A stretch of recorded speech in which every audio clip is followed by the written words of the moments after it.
Catalina, ya estamos de vuelta. Y vamos. Catalina, sí, Catalina. Por favor, no me pisen la cola, Catalina. Oye, es que ¿sabes qué? Esto está vuelto loco.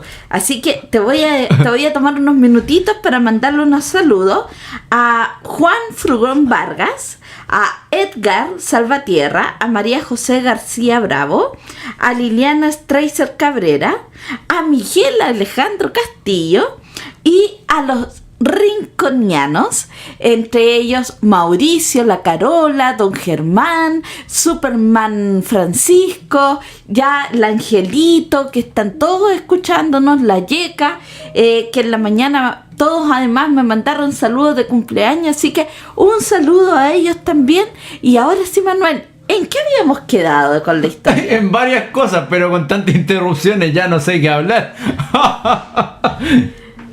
Resulta que después de la primera fotografía plasmada de Joseph Niepce, nos vamos y viajamos hasta el año 1835, en donde William Henry Fox fotografía la ventana de la biblioteca de su casa. Con esa acción crea el que hoy en día se considera el negativo más antiguo que se conserva. Imagínate tú, Catalina. Y luego de eso nos vamos al 1837, donde Daguerre produce el primer daguerrotipo que se expone y se revela y se fija con éxito. De ahí hasta el año 1838, donde Daguerre intenta vender su proceso mediante una suscripción que pasa a ser totalmente un fracaso. Luego, al próximo año, la invención del daguerrotipo se hace pública en enero, aunque los detalles no llegan hasta agosto. Talbot da a conocer sus dibujos fotogénicos. Recuerda que en ese tiempo, para aquellos que vieron el documental de la historia y la fotografía, que lo estuvo dando el año pasado, muchos días, el History Channel, salía esta pelea que había entre varios científicos.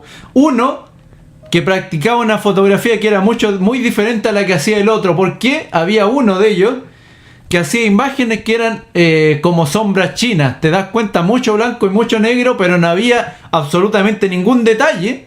Pero ese tipo de imagen se hace más conocida que la que postulaban los otros, que era una fotografía con más detalle. Porque en ese tiempo a las personas conocían más la pintura y el dibujo, por lo tanto era mucho más atrayente y más fácil de comprender. Y después, el año 39 también, John Herschel revela que el hiposulfito de sodio puede fijar permanentemente una imagen fotográfica. Y el año 41, que es muy importante porque en ese mismo tiempo llega la fotografía a Chile, si no me equivoco, tras descubrir la idea de una imagen latente, una imagen invisible que se puede revelar en un negativo. En 1840 Talbot patenta su proceso de calotipo, y el año 41 nuevamente la Real Academia de Ciencias de Bruselas muestra las estereografías más antiguas, imágenes que crean la ilusión de profundidad a través de un visor especial. Y ahí te paso ya, Catalina, para que nos cuentes cuál es la historia de la fotografía en Chile. Y después vamos a ver la Zenit 11 y de ahí ya nos vamos de plano a hablar de unas fotografías que nosotros hemos tomado que son totalmente paranormales, pero que también tienen relación a la fotografía antigua, totalmente. Ya, mira, nosotros tenemos un libro que se llama Conservación de Fotografía Patrimonial. Y mientras yo revisaba este libro, me encontré con algunas sorpresas de cómo llega la fotografía a Chile. Esto sucede el 1 de junio de 1840, cuando el abate Luis Comte, ya, que era, además de clérigo, era un físico, aparece en las costas de Chile con una pequeña camarita, bueno, no era tan pequeña en realidad, pero era un daguerrotipo. Y con eso empieza a tomar fotografía no solamente aquí en Chile, sino que él había empezado a tomar fotografías desde que sale de Francia, y por cada parte donde este buque, esta fragata se detenía, él hacía fotos distintas, formando un álbum completísimo. Las primeras fotos que tomó de Chile antes de llegar a Valparaíso, que es de donde él se desembarca definitivamente, las hizo en la Patagonia, ¿ya? Por lo tanto, son las primeras fotos de las tierras vírgenes de la Patagonia que nosotros podemos encontrar.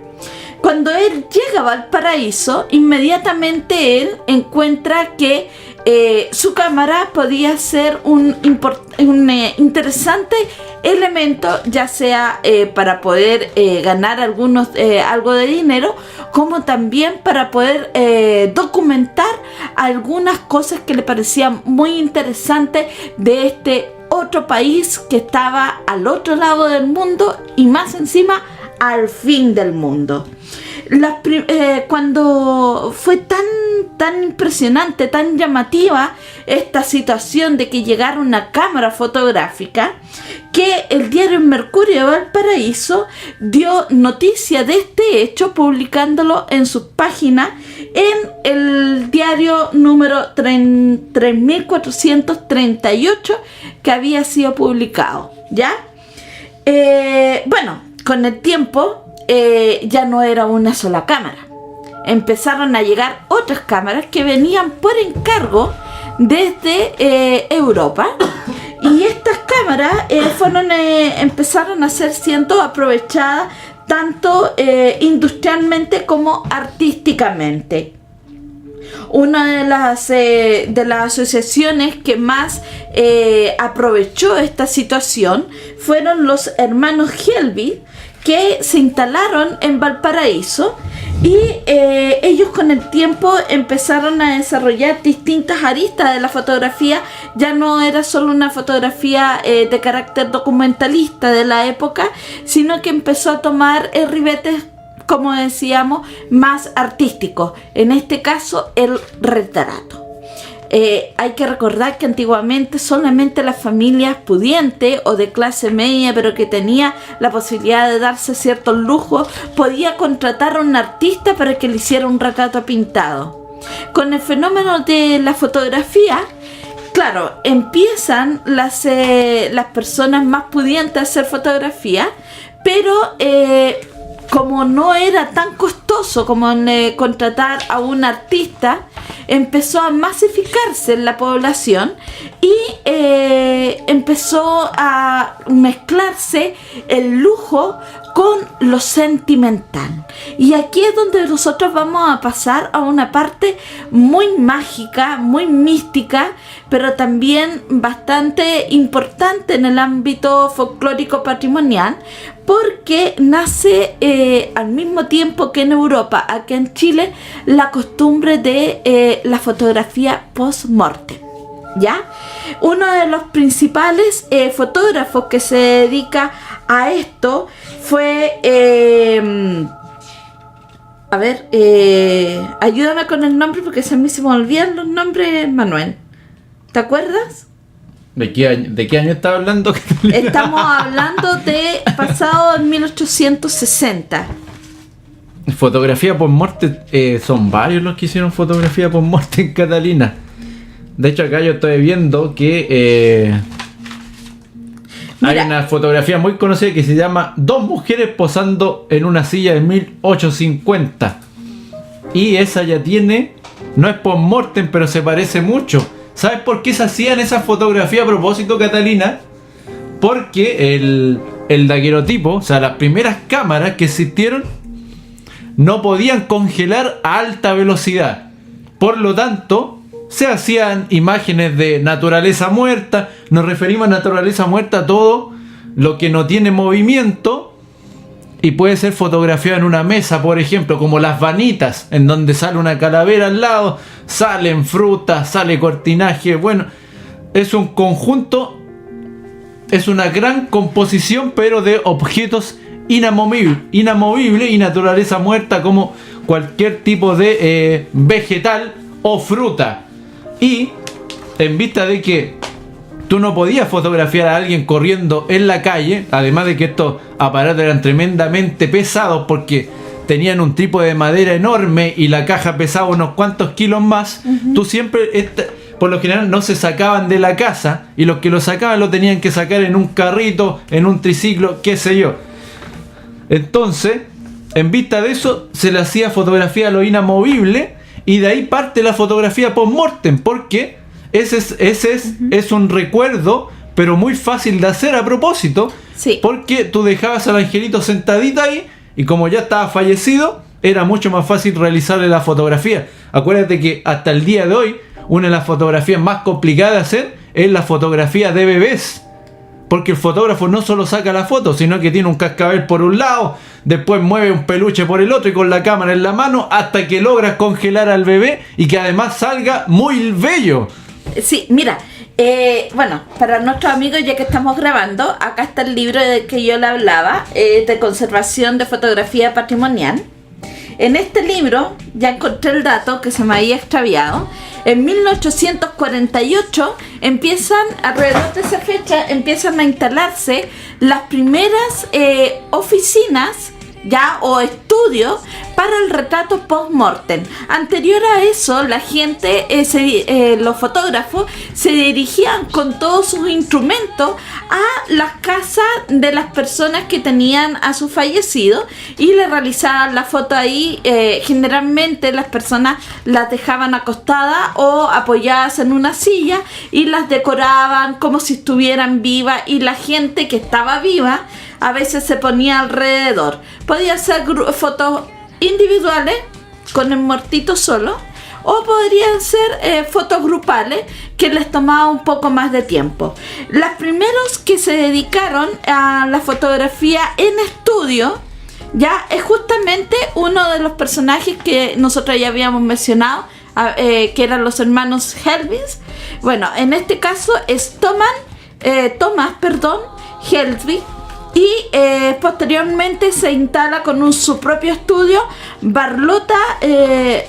Bartola Luigi, y ella se asocia con el tiempo con Aldanundo Antonio, y este servicio se ofrecía con gran éxito porque todo este fenómeno se produjo en la época del romanticismo, donde la muerte no se veía como algo penoso, triste, sino que se veía con nostalgia, con un sentimiento especial, que hacía que las personas no vieran este acontecimiento como algo morboso. Por lo tanto, todo el mundo lo tomó, entre comillas, como una moda para perpetuar en un último retrato la imagen de su ser querido. Cuando uno va al cementerio general, nosotros hemos hecho varias rutas por el cementerio general. En algunas sepulturas, sobre todo en la Capilla Verde, se pueden encontrar fotografías que son precisamente de este tipo, post-mortem, ¿ya? Otras fotografías que se pueden encontrar mucho todavía, y de hecho en el Museo Histórico Nacional se hizo una exposición. Yo ando trayendo acá un libro de la exposición que se hizo, que es Forma de recordar objetos e imágenes de devoción. Es este que estoy mostrando para la cámara. En donde sale un corazón con una cruz arriba. Exacto, el corazón ardiente. Hay un apartado que habla justamente de la muerte. Y cuando uno va revisando, ya encuentra varias láminas. A ver si se alcanza a ver. Varias láminas con los recuerdos de los difuntos, ¿ya? En algunas solamente colocaban los santos, colocaban a María, colocaban a Jesucristo crucificado, qué sé yo, pero en otros colocaban los rostros de las personas fallecidas, como por ejemplo el de Rita Aránguiz Fontecilla, que falleció en 1927, y colocan su retrato, ¿ya? Y así nos vamos encontrando tanto en el cementerio como en colecciones privadas, o la misma colección que en el caso del Museo Histórico Nacional, que se hizo hace no mucho. Vamos a encontrar este tipo de fotografía. Pero lejos, lo que más se valora de esta fotografía es la fotografía de los angelitos. Un tema que fue rescatado también, por otro lado, por Violeta Parra, ¿ya? Con los cantos a lo divino. Es una fiesta que tiene un origen en España, se trae hasta acá América, y en Chile todavía se practica esta costumbre, ¿ya? De festejarle la muerte, hay que decirlo así, de los niños menores de 10 o 12 años que son fallecidos. ¿Por qué digo hay que festejarle? Porque para la familia, si bien es un hecho doloroso que mueran sus hijos, estos hijos no pasan por un purgatorio, no tienen que divagar entre irse al infierno o irse a otro estrato, sino que se van directamente al cielo, ¿ya? Sin culpa ni pecado, y en este cielo ellos tienen la oportunidad de velar por su familia, convirtiéndose en una especie de angelitos de la guarda. Este episodio de la fotografía post-mortem aquí en Chile y en América en general coincide también con un hecho penoso en la historia de la evolución de la civilización americana moderna, porque era la época en donde en general en América, aquí en Chile nosotros sabemos de que eso sucedió porque lo hemos revisado también en varias rutas. Estábamos con un problema de alta mortalidad infantil, ya fuera por problemas de salud o fuera por situaciones deficiencias económicas. Entonces los niños, si no morían enfermos, morían por desnutrición, que va muy ligado también a la enfermedad. Pero cuando yo hablo de enfermedad, hablo de las pestes que nos estaban agobiando y mermando nuestra población, sobre todo la población infantil. Yo creo que ya estaríamos bien con eso como para poder saltar a otro tema que va relacionado también con la muerte, pero en este caso no de los cuerpos muertos, sino de los espíritus de los muertos. Y de eso nosotros tenemos bastante que hablar, porque nosotros antes de hacer nuestras rutas hacemos ensayos, entramos en algunas casas, ya, en algunos edificios, y de hecho se nos han invitado también en un tiempo pasado a algunos programas de televisión donde incluso tuvimos la experiencia, tuvo la experiencia Manuel, en este caso que es el fotógrafo, de captar una imagen fantasmagórica. De eso nos va a hablar nuestro experto.